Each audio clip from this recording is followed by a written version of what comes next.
तो अरे कवरा कापून या लोकांना फुल थापाला बळी पडत आहे. अरे सगळ्या धनगर समाज बांधवांना माझी एकच विनंती आहे, इथून पुढे कुठल्याही पक्षाचा नेता येऊ त्याला आपण 10 जणांनी विचारायचं आमच्यासाठी तुम्ही बोलणार काही आपण बोलणार तर आम्हाला मतदान मागायला तुमचा अधिकार नाही, मतदान मागायला यायचं नाही असं बोला.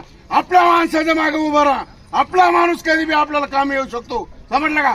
तुम्हाला सांगतो मोमिनी समाजाचा इम्तियाज जलील त्या लोकसभेत धनगर समाजाचे प्रश्न मांडतो. काय हे साले का मूग गिळून बसतेच का?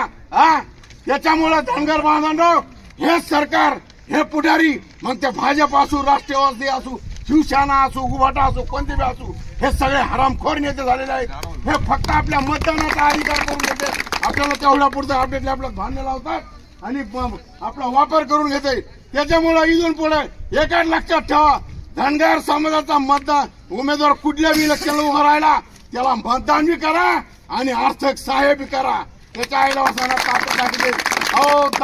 उगत 4-2% समाज आहे आपला ओबीसी बांधवटला वंजर समाज, पण एक विचाराने चालतो तसा आपण महाराष्ट्रामध्ये नंबर 2चा समाज आहे.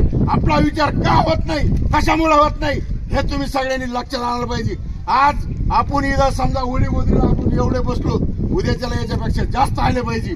त्याच्यामुळं तुम्ही सर्वांनी एकजुटीने दीपक भाऊ बोराडे जोपर्यंत त्यांची मागणी पूर्ण होत नाही